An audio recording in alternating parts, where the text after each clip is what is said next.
Radio Cusey, experimentando hasta tu sentido auditivo.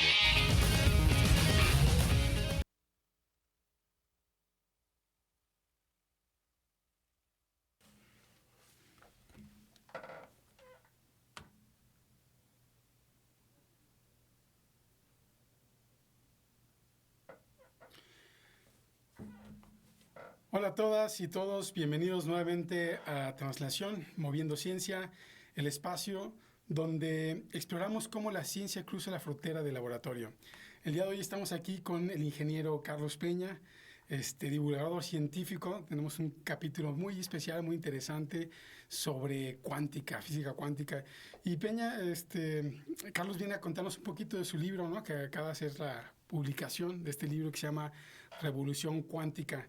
Vamos a hablar un tantito de este libro, ¿no? Y también de la trayectoria, ¿no? A la hora de elaborar este libro de divulgación, ¿no? Que luego es un tema muy importante que a veces queda de lado, ¿no? Es hacer esa parte de divulgación, como comentábamos. Bienvenido, Carlos. Hombre, gracias por invitarme a tu programa. Oye, Carlos, me comentabas hace ratito que era el año de la mecánica cuántica. Sí, se cumplen 100 años de la mecánica cuántica, así es que estamos de fiesta.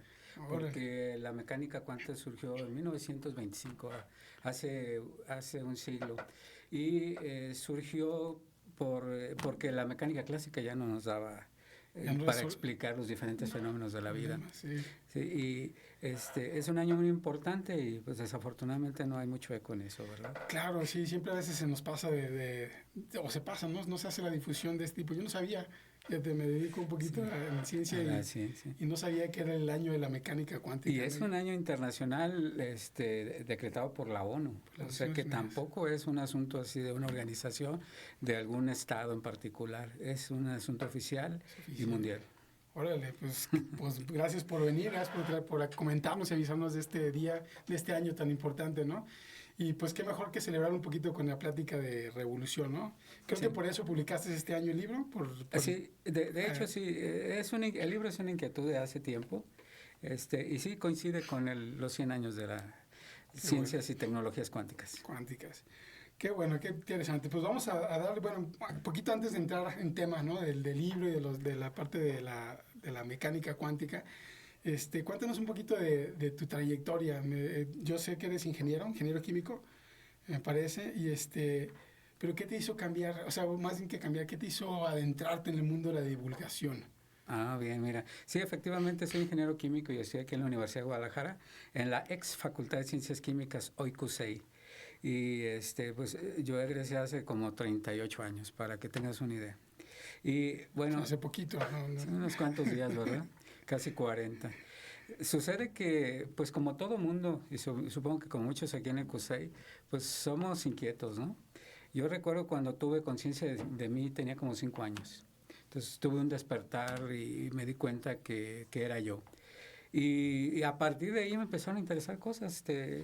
Algo que me llamó mucho la atención a esa edad era la botella de Coca-Cola. Veía esa botella tan bien formadita, estilizada, que yo no podía explicarme en ese momento cómo se hacía. Entonces fue de la forma que yo empecé a interesarme por la ciencia y por la historia y cosas así. De alguna manera fue como, o sea, para ti el tema de la ciencia ha sido algo natural desde chico, Pues así parece, ¿no? Porque me interesan las cosas que dependían de la tecnología. Sí, y ya para ese tiempo, bueno, pues terminé cursando una licenciatura en ingeniería, ahí aprendí de química también, y pues me di cuenta que había todo un fenómeno alrededor del ser de las cosas, ¿no? Y sus fenómenos físicos y químicos. Entonces esa fue la parte que a mí me llevó a interesarme tiempo después por la física cuántica. Sí. Y no fue algo así como que premeditado. Lo que pasa es que no era, si hoy es difícil saber algo de cuántica, antes era más, ¿no? Con la precaria tecnología que teníamos en aquellos tiempos. Entonces hubo un tiempo que surgió aquel programa de Cosmos, Carl Sagan, que seguramente todos recuerdan o reconocen ahora. Sí. Y ahí hay unos pequeños atisbos de física cuántica, porque en realidad es un programa de astronomía, ¿no? Entonces ahí fue donde me empecé a interesar. Desafortunadamente para mí en aquella época, en aquel tiempo, pues no había artículos, publicaciones, papers, no había mucha difusión en ese aspecto. Así es que lo que yo obtenía acerca de la cuanta eran párrafos, eran textos, pues nada concreto, no encontraba yo un todo integrado de la ciencia. Entonces fue mi acceso a la cuántica. Posteriormente, pues teniendo tantos pedacitos de todo un poco, pues yo hice mis propios textos. Entonces empecé a hacer pues como mis cuartillas, mis capítulos, pero pues todo no estaba conectado, ¿no? Y ya tiempo después pues me tocó hacer esa conexión de conectar un concepto con otro, un capítulo con otro, y de esa forma llegué a hacer un libro, pero era un libro para mí.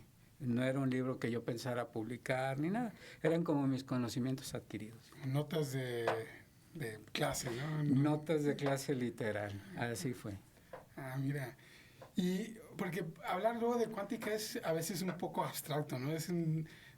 O a veces incluso esotérico, ¿no? Cuando hablamos de cuántica a veces incluso se suele combinar un tantito con esos aspectos, porque es un tema muy complejo, ¿no? Es un tema muy, pues no es accesible, mucho es matemáticas, ¿no? Hay que entender mucho de modelos y a veces son estas ideas que un poquito fuera de lo que percibimos, ¿no? En la parte del mundo real, ¿no? En la parte visual o táctil, ¿no? En la parte de nuestros sentidos. Y se vuelve medio complejo. ¿Cómo fue eso, no? A la hora de escribir algo que fuera tan complejo, ¿no? Ponerlo en textos un poco más entendibles, en textos un poco más accesibles, porque yo veo que tu libro no es de fórmulas, ¿no? Es simplemente una explicación detrás de esas fórmulas de lo que sucede, ¿no? Sí, de hecho es un libro de interpretaciones cuánticas. Pues no es poca cosa la cuántica, porque es una teoría matemática, como todos sabemos, ¿no? Depende de fórmulas, de ecuaciones diferenciales y la descripción de algo que va a estar en cierto tiempo de alguna manera. Desafortunadamente es elitista por eso, ¿no? Porque hay que saber matemáticas. Si no es matemática simple ni aritmética, son matemáticas superiores. Sin embargo, yo soy un convencido de que no es necesario ser un físico cuántico para entender la física cuántica. No debería, ¿no? No debería, además. Tiene que ser accesible de alguna manera. Es parte de lo que... Sí, desafortunadamente los mismos físicos, estudiantes de física y posteriores investigadores, tenían muchos problemas en la interpretación de la cuántica. Cuando ellos mismos pedían, y esto tiene 100 años todavía, pedían que alguien les explicara qué es lo que estaban haciendo en estos conceptos tan abstractos, pues siempre obtenían un cállate y calcula, ¿no? Esa era la respuesta que recibía. Entonces, la mayoría de los físicos teóricos y experimentales no se dedican a la difusión, no tienen conceptos cuánticos, porque pues si la teoría matemática funciona, pues ¿para qué quieren lo demás, no? Entonces, es un tema resuelto para ellos. Mientras matemáticamente se integre bien, te da resultados predecibles y todo eso. Pero luego es bueno, ¿no? Traerlo a la parte, digamos, a un punto en donde podamos todos más o menos conocer o interrelacionarlo, ¿no? Sobre todo con algunos fenómenos que vivimos, ¿no? Porque luego siento que a veces ese es uno de los detalles con la física cuántica, ¿no? Que, podemos ver fácilmente las reacciones químicas, ¿no? Pues hay ejemplos muy claros, ¿no? Pero luego la parte cuántica, ¿en dónde la vemos, no? Eso es algo que luego resulta muy interesante. De hecho, en tu libro por ahí haces un cruce, ¿no? Con esta parte de los procesos biológicos, en los que se empieza a investigar un poquito de los temas cuánticos, ¿no? Esa parte de ahí.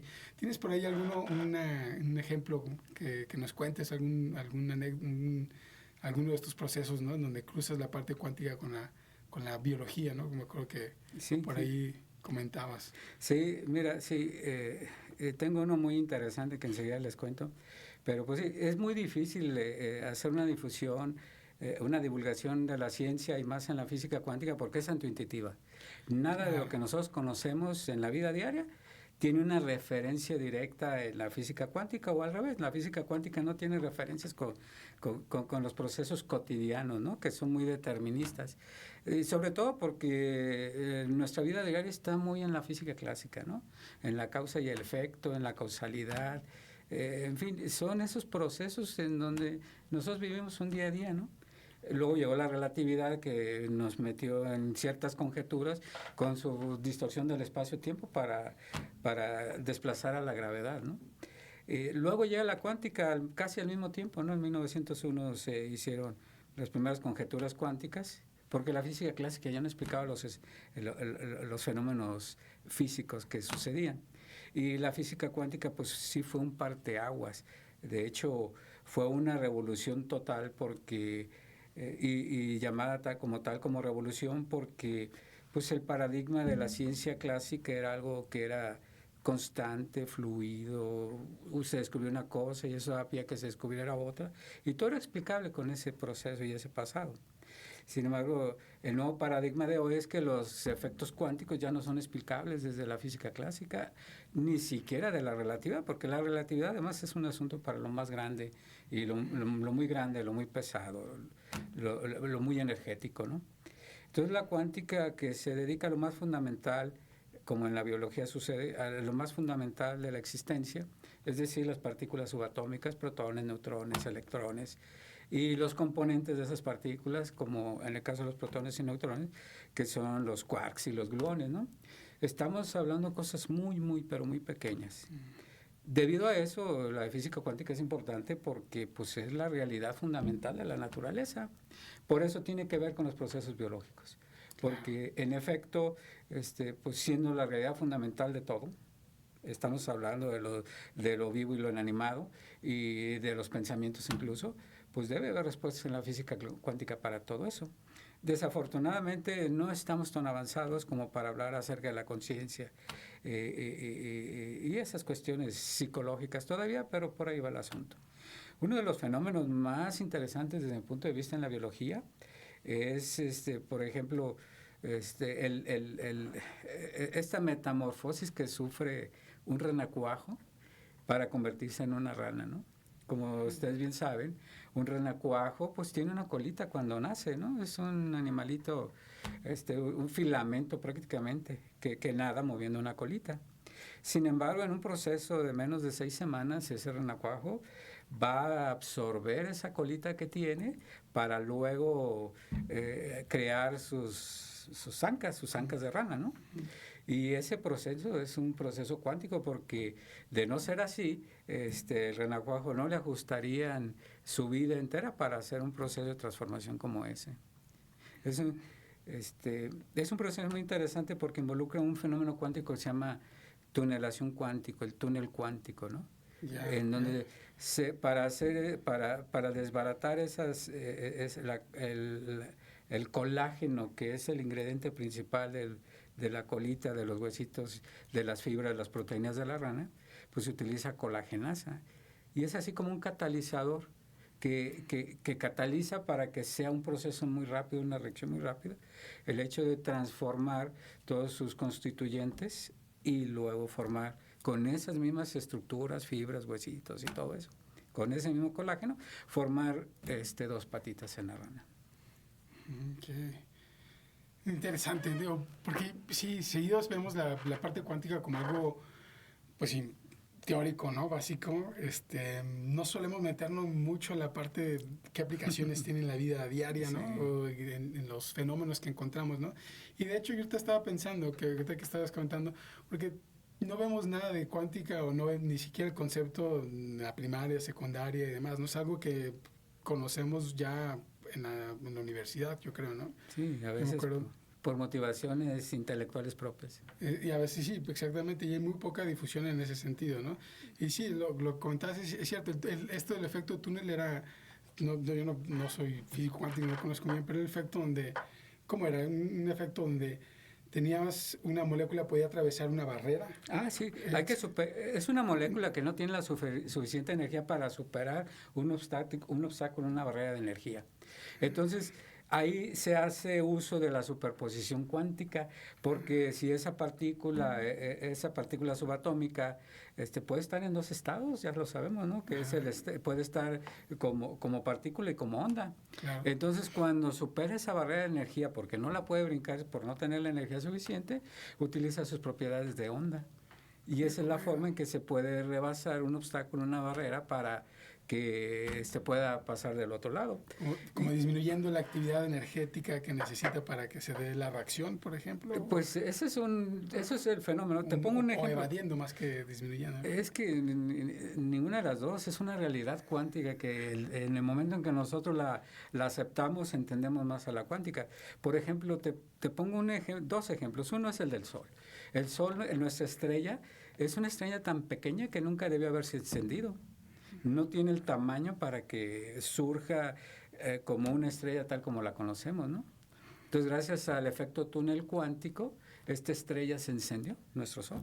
Y gracias a eso, al túnel cuántico, tú y yo estamos aquí platicando, ¿no? Porque no tiene el tamaño suficiente para que eso suceda. Y eso aplica en muchas cosas. Por ejemplo, otro proceso que utiliza nuestro ADN, ¿no? Para tus oyentes biólogos, entiendo que ustedes tienen un auditorio en ciencias de la biología. Los efectos cuánticos permiten las mutaciones en el ADN, que pueden ser favorables o no, ¿verdad? Por ejemplo, nosotros sabemos que hay estos 4 ingredientes que tiene en el ADN y estos ingredientes están sujetos por protones a las cuerditas, a las cadenas, a la espiral. Entonces, cuando se separa la espiral y produce 2, hay un momento en que los protones se desprenden de la base y de la guanina, tianina, citosina, algo así recuerdo. Y se desprenden de la base y es donde dan oportunidad a que se engarce otro, produciendo una mutación. Entonces, son los fenómenos de la vida y este proceso en donde el protón se desprende de la base es un fenómeno de túnel cuántico nuevamente. Sí, yo escuché algo sobre DNAs concatenados, que era justamente cuando estaban unidos, ¿no? Las nuevas que normalmente tienes una enzima que le llaman topoisomerasa, que luego la separa, ¿no? Pero por ahí había leído algo de que a veces no necesitaban, sin necesidad de la enzima, podían atravesar, ¿no? Y separarse las cadenas que estaban unidas, unas cosas como así, entrelazadas, ¿no? Sí.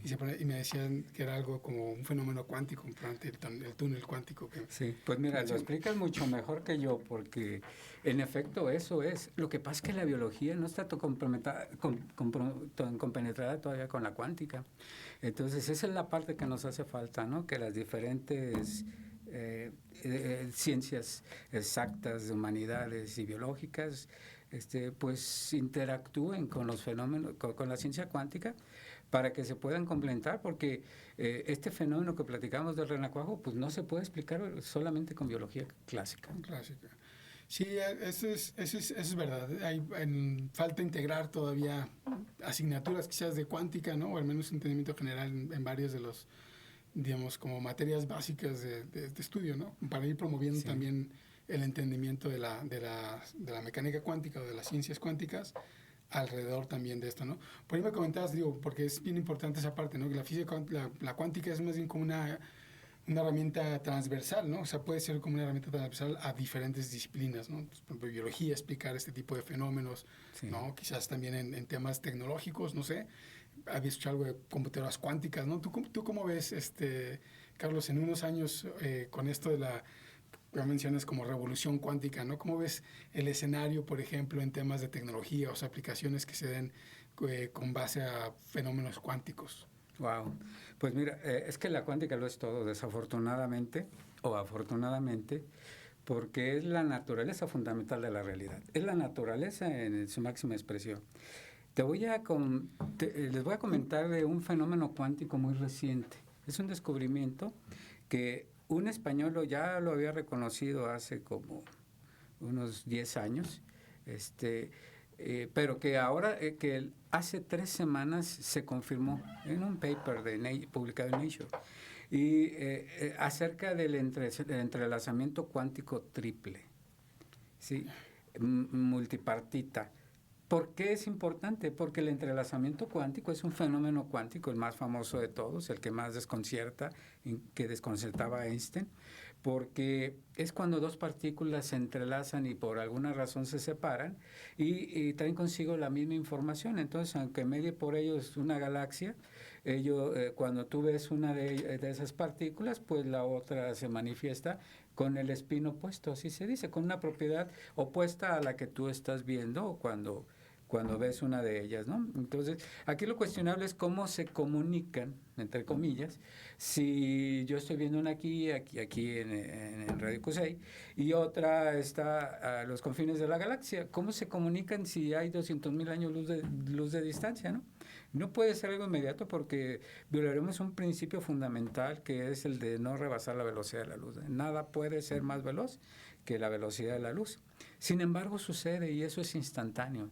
La simultaneidad no existe en el mundo relativista cuántico en que vivimos.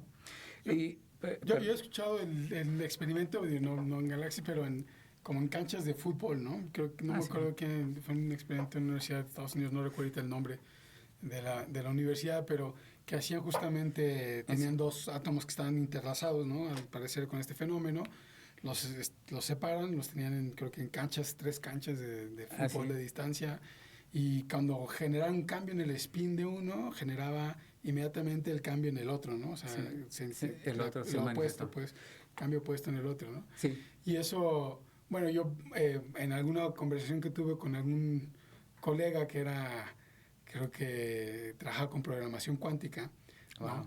Lo veían como algo que podía ser como un sistema de comunicación, ¿no? Porque al final, si el spin es 0, bueno, es 0, 1, sí, ¿no? es digital, binario. Es binario, ¿no? Como en las contas podías cambiar el spin, inmediatamente lo cambiabas en el otro espacio. Desafortunadamente todavía no se puede utilizar para esos fines de comunicación acá en nuestro mundo relativista, porque es una información interna. De hecho, la explicación de eso está más padre todavía, pero sí, en efecto, son fenómenos que apenas se están descubriendo aquí. Una de las penúltimas publicaciones hablaba de 1,600 metros, ¿sí? Que parece muy poco para lo que yo acabo de referir, ¿no? Los confines del universo. Pero finalmente, sí hay, supongo que sí hay experimentos que ahorita no recuerdo con exactitud de más distancia, pero dentro de la Tierra, ¿me explico? O sea, no hemos salido de aquí. Sin embargo, esos experimentos son suficientes para demostrar que existe el entrelazamiento cuántico. Hay que recordar que en el 2022 el Premio Nobel de Física fue a Alan Aspect y su equipo de colaboradores porque confirmaron de manera categórica que el entrelazamiento cuántico es real. Es un fenómeno físico que existe y borrando toda duda al respecto. De hecho, en ese momento fue cuando yo me decidí a escribir el libro. El libro lo escribí para mí, eran mis notas, pero de ese momento en adelante lo pensé para el público en general, porque es una forma de accesar a él. Y lo que te decía que podría sacar de la tumba a Einstein es que el entrelazamiento ya no nada más es entre 2 partículas, puede ser entre 3. Entre 3. Y así como lo describes perfectamente. Imagínate. No nada más hay una cualidad izquierda, derecha, arriba, abajo, como la que acabas de describir con el spin de un electrón. O es izquierda-derecha o es arriba-abajo, pero puede haber una tercera. Si es izquierda-derecha, puede haber un dato adicional con la tercera partícula hacia arriba. ¿Y eso en qué nos beneficia? Pues hablando de las computadoras cuánticas, hay mucha de coherencia cuántica, por eso todavía no son una realidad, porque se pierde información, se pierden partículas. Con 3 ya es más difícil que la información se pierda porque se pierde una y todavía quedan 2, ¿no? Entonces eso va a revolucionar mucho o va a acelerar mucho esta carrera que tenemos con la computación cuántica, con la criptografía cuántica y con todas esas novedades con que nos enfrentamos en esta vida moderna y actual, donde está aplicada la física cuántica. Me decías, por ejemplo, de la parte de los fármacos. Me acuerdo de que comentamos hace ratito que hablábamos de este modelo de llave y cerradura, ¿no? Así es. Y cómo la física cuántica da una explicación diferente, porque hay moléculas que a pesar de que no tienen la forma de la estructura química, de todos modos funcionan con ciertos receptores, ¿no? Que activan ciertos procesos, sí. No sé, enzimáticos. Tienes normalmente una molécula que se une al receptor y esto genera, no sé, una cadena de respuestas, ¿no? Pero lo que tenemos ahorita, esta parte de que pues es una llave cerradura, tiene que encajar la molécula en el pocket, en la bolsita del receptor para que se mueva. Pero luego tú me comentabas que ya no necesariamente es así, bueno, que la física cuántica ha encontrado variaciones, ¿no? Sí. ¿Decías algo de qué? Sí, esa es la nueva teoría del olor. Imagina esto, ¿no? En efecto, la teoría de la cerradura y la llave es aquella molécula de olor que llega a nuestros sentidos del olfato y entra a nuestra nariz. Y esa molécula tiene una forma y se incrusta como una cerradura, como una llave o una cerradura en un receptor de la nariz. Y entonces, ya estando ahí, se supone que ahí se activan los receptores del olfato para llevar esa información al cerebro y interpretarla como es, ¿no? La novedad de hoy de hace unos años, es que no olemos los aromas, sino que los escuchamos. Y no anula ese proceso que acabas de describir de la cerradura y la llave, porque es el mismo mecanismo. Pero cuando la molécula del olor entra a nuestros receptores olfativos, ahora impacta a los electrones y vibran. Y esa es la vibración que escuchamos. Entonces, la novedad de ahora es que no olemos, escuchamos. O sea, más que escuchar, o sea, sí es como la analogía, ¿no? Más bien es como si fuera movimiento lo que estamos realmente percibiendo dentro de la molécula, y no tanto la molécula química per se, ¿no? Sino la vibración de esta molécula. Tal cual. Interesante. Y esa es la revolución que tenemos en todos los sentidos. Claro, y eso va a generar muchos cambios de acercamientos para la búsqueda de nuevos compuestos, ¿no? Que puedan aromas y cosas. Sí, por supuesto. De hecho, es algo tan increíble que, bueno, hay dos aromas que se parecen mucho, pero uno es un veneno y el otro no. Entonces, la física cuántica nos va a ayudar a que no vayamos a confundir uno con otro, porque puede costarnos la vida, ¿no? Claro. Oh, pues muy interesante. Oye, yo en eso tenía la pregunta, porque ahorita mencionabas el tema de la revolución, digo, y claro, esto que estamos comentando, pues de alguna manera es una revolución, cambia, ¿no? Genera un cambio en el ¿no? ¿Por qué revolución cuántica? ¿Por qué te fuiste por el título, digo, y no evolución quizás cuántica, sino que dijiste, ¿sabes qué fue lo radical? ¿No? Sí. Ahí te va otra sinestesia. Suena lógico, ¿verdad?, que fuera evolución y no revolución, y más para nuestros radioescuchas biólogos. No, es que realmente es una revolución. Siglo pasado, antepasado, hubo un filósofo de la ciencia muy reconocido, Thomas Kuhn, y él escribió un libro, La revolución de las ciencias, ahorita recuerdo el libro, ¿no? Fue un autor muy famoso. Y en donde él nos explicaba, en ese libro, pues que la ciencia no es un continuo, no es el paso A, luego pasa al paso B y luego el paso C, y todo lo explicamos con todo lo anterior, ¿no? En la ciencia más bien se da por medio de revoluciones, que es lo que él explica, ¿no? Y una revolución científica depende de un nuevo paradigma. Es un paradigma científico nuevo, ¿sí?, que no se explica con el paradigma anterior. Entonces, lo curioso de este caso es que pues el paradigma nuevo sí es capaz de explicar los nuevos fenómenos de la ciencia, pero es nuevo. Entonces hay una generación o más que no se adaptan al nuevo paradigma, como sucedió con la cuántica. Para los que saben esto, pues la cuántica fue una ciencia que se inventó pues con chavitos entre 17 y 30 años, ¿no? O sea, Einstein para ese tiempo ya era un viejo, ¿no? De hecho, Einstein fue uno de los principales, no detractores, sino cuestionadores de la física cuántica. Desafortunadamente, los paradigmas viejos son reemplazados y no mueren hasta que mueren sus defensores. Sí, algo así. Wow. Me acuerdo de una frase, creo, de Max Planck, que además es también uno de los padres de la cuántica, padre de la ¿no? cuántica. Que decía que la ciencia, bueno, algo de, no es que cambie de opinión el investigador, es que muere y viene uno nuevo, ¿no? Algo así era es que los que están defendiendo su paradigma, claro, por anterior o antiguo que sea, pues no lo van a dejar morir, ¿no? Algo similar le pasó a Einstein en aquellos tiempos, pero era muy inteligente, porque más que cuestionar el nuevo paradigma, más que oponerse al nuevo paradigma, lo cuestionaba. Claro. Entonces, esa fue su jugada maestra, ¿no? Que obligaba, con su fama, con su reputación, pues él ya era un premio Nobel, ¿no? Además, el creador de las teorías de las ciencias nucleares, ¿no? Creador de los desarrollos como la bomba atómica. Entonces, con la importancia que él tenía, lograba que la gente se cuestionara. Y eso fue muy importante porque Einstein decía en pocas palabras, dice, algo debe ver mal con esta ilógica física cuántica, ¿no? En donde las partículas no tienen un pasado. Yo no puedo, o sea, la física clásica fundamentalmente es una física de trayectorias. Y yo le digo, siempre estamos en un curso de colisión cuando solamente vemos la física clásica, ¿no? Porque vamos en una dirección que luego nos vamos a topar con algo que va en la misma dirección y colisionamos. O sea, como una explicación sencilla de eso. Y en la física cuántica no existen las trayectorias.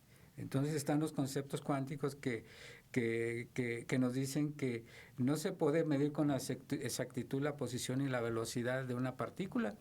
Como en la física clásica se puede determinar hacia dónde va una bola de cañón, ¿no? Si estás viendo una película y tú ves ese disparo y tú paras la película, pues se va a quedar la bola de cañón ahí en el aire, ¿no?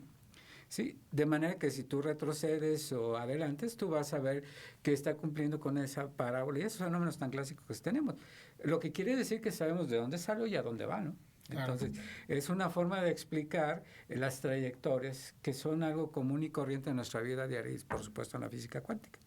Desafortunadamente, tratar de hacer lo mismo con una partícula fundamental en trayectoria, mal dicho porque ya no está en trayectoria, en movimiento, ya no se puede. Yo la puedo ubicar en un lugar determinado, pero no sé de dónde viene. Ni siquiera sé si acaba de salir o tiene 1.000.000 de años transitando. Sí, porque hay indeterminación cuántica, no se puede saber de dónde viene.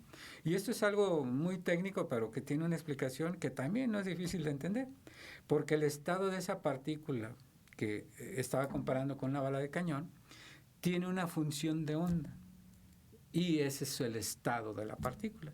¿Qué quiere decir esto? Pues quiere decir que esa partícula tiene una energía determinada, puede estar en superposición en dos lugares al mismo tiempo, inclusive puede haber aparecido recientemente, como les decía, puede tener 1.000 años de historia, pero eso no se puede determinar. La función de onda me da muchas posibilidades para una partícula subatómica y que cuando la mido me da un resultado. Y lo que es más loco, ¿no? La naturaleza es la que elige ese resultado. No es una dificultad de mis instrumentos o de mis conocimientos. Es la realidad intrínseca de la naturaleza, que no se puede saber. La ontología, hablando un poco de filosofía, ontológicamente no se puede uno explicar el ser de esa cosa, que es una partícula fundamental. Interesante. Digo, todo eso viene aquí explicado más o menos. Por supuesto. En el libro Revolución Cuántica de Carlos Peña. Muchísimas gracias, Carlos. Oye, una pregunta, digo, hablando un poquito más en eso. Sí. ¿Cómo ves tú esta aplicación de la cuántica más adelante, en 10, 15 años? Wow, pues mira, lo que pasa es que la cuántica es una recién nacida de 100 años. Parece mucho ahora para nuestros estándares de vida. Apenas estamos descubriendo el potencial que en ella, ¿no? No terminamos de asimilar las computadoras cuánticas cuando ya descubrimos que se pueden entrelazar más de dos partículas. Eso en una semana, 2 semanas va a ser una noticia mundial con una aplicación directa a revolucionar las computadoras cuánticas. Entonces es un asunto en donde no terminamos de comprender un concepto cuando ya empezó el otro. Y eso y estamos hablando de computación cuántica, que de eso no creo que haya muchos versados en el tema, ¿no? Claro. Imagínate en todo lo demás, porque pues la aplicación que tiene está en todos nuestros gadgets del día a día, nuestros teléfonos, nuestras pantallas, nuestras computadoras. O sea, la cuántica está presente en nuestros localizadores. En fin, hay una presencia ya de la cuántica en nuestra tecnología que nos rebasa, ¿sí? Y sin embargo, pues no se ve cuál sea el límite. Supongo yo que pues es algo que tendremos que ver y comprender. Es difícil de verle el panorama. De estimar, sí. Sin embargo, pues queda más claro cada vez que es una revolución. Claro, y es parte del trabajo que se tiene que hacer en la divulgación, ¿no? Porque pues, Wow. al socializar estos conceptos se empieza a centrar un poco mejor la idea y se empieza a generar nuevos cambios o nuevos utilizar o comprender simplemente lo que ya se está haciendo, ¿no? Que a veces eso también pasa, ¿no? Que Sí. se hace, se aplica y no se entiende por completo y ya después empezamos a entender cómo funciona, ¿no? Los mecanismos. Déjame contarte brevemente que el otro día fui a comprar un televisor a una tienda de las cadenas grandes y el vendedor, ni siquiera era el técnico de la marca, el vendedor me estaba hablando que ese televisor utilizaba Quantum Dots, que es el premio Nobel de 2023, y redes neuronales artificiales e inteligencia artificial para mejorar la imagen, ¿no? Redes neuronales artificiales fue el premio Nobel 2024. O sea, todo muy reciente, ¿no? Todo aplicado a un televisor. Yo me pregunto, yo sé de esas cosas y estoy sorprendido que haya sido un vendedor y no un técnico. Yo me pregunto, ¿cómo le hacemos hoy día para comprar un televisor? Ni idea, no sé. Date una vuelta a esas tiendas de Hay que ponerse a leer sobre poder entender tecnología. Lo que hacen, ¿no? Y eso quiere decir, con esto quiero decir que la tecnología está aplicando de inmediato, ¿eh? No es un asunto que a ver como antes sucedía, ¿no? Claro. ¿Para qué sirve? Ni idea. No.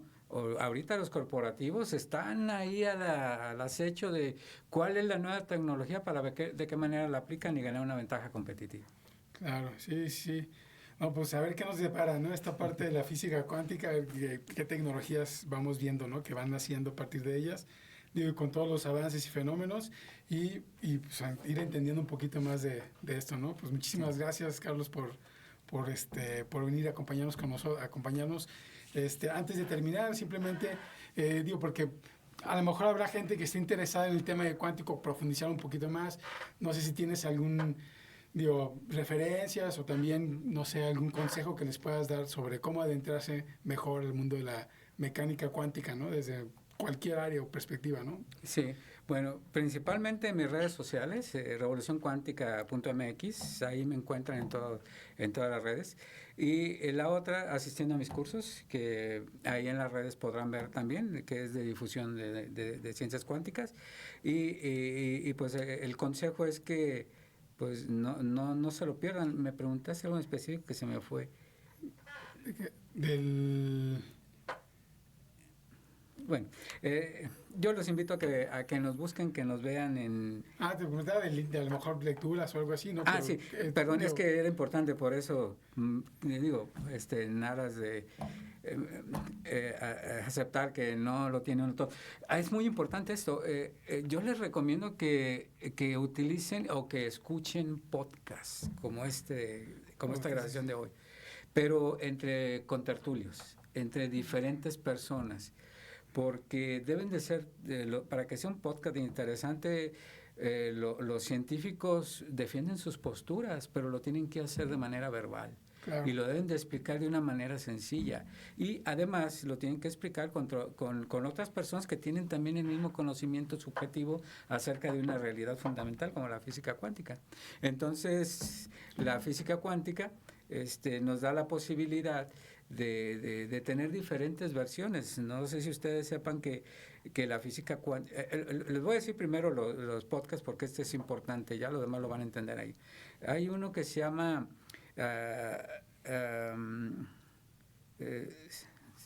déjame ver. Señal y ruido. Coffee break. Señal y ruido. Sí. Y el otro se llama... Y ese es muy interesante también, déjame ver si lo capto aquí al vuelo. Y mientras lo busco, lo demás es que pues compren libros de cuántica, ¿no? Por ejemplo, a mí los atractivos, Michio Kaku es un buen divulgador de la ciencia, es el científico estadounidense japonés.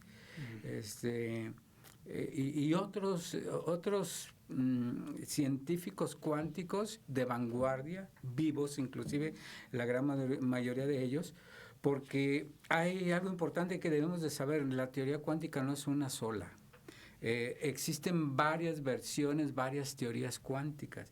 En algunas se da la interpretación de Copenhague con el colapso de la función de onda, que la función de onda no se preocupen si no la entienden, nadie la entiende, no conozco un solo físico que pueda expresar algo coherente acerca de la función de onda, pero es algo que funciona, está dentro de la ecuación de Schrödinger, ¿no?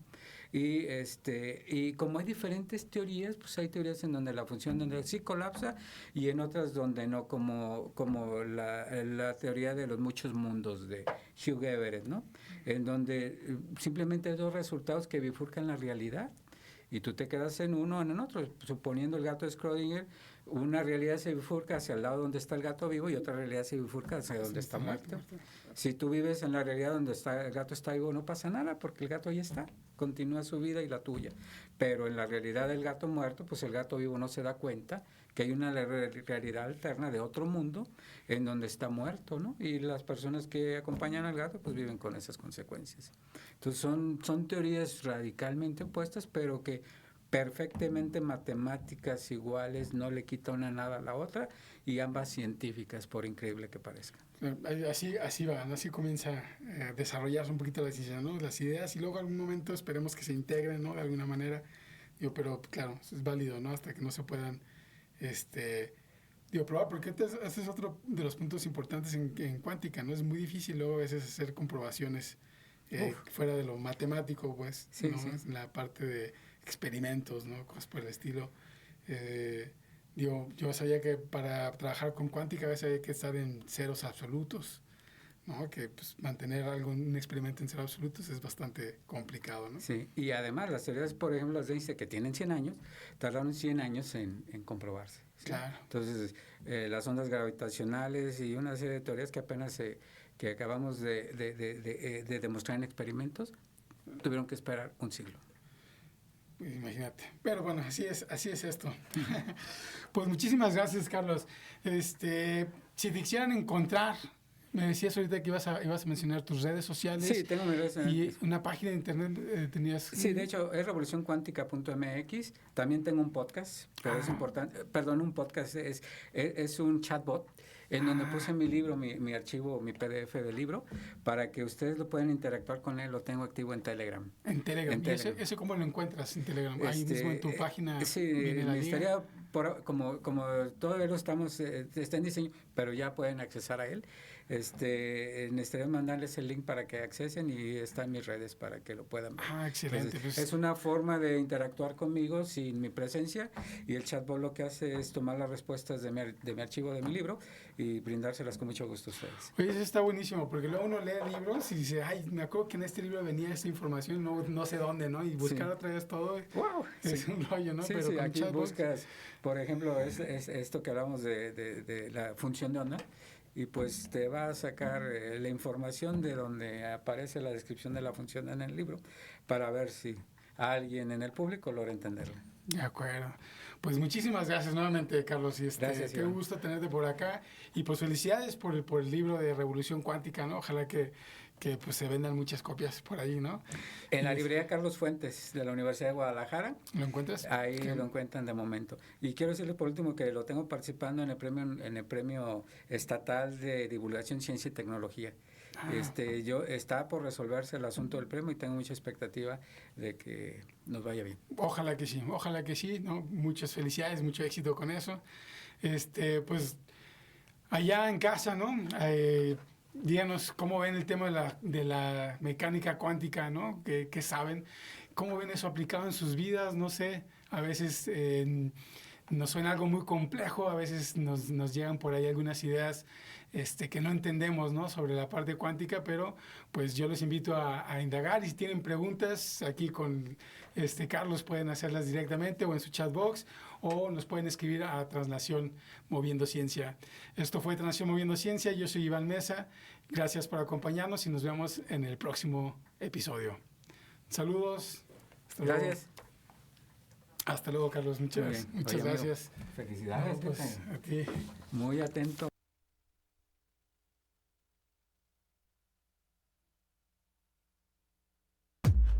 Radio Cusey, experimentando hasta tu sentido auditivo.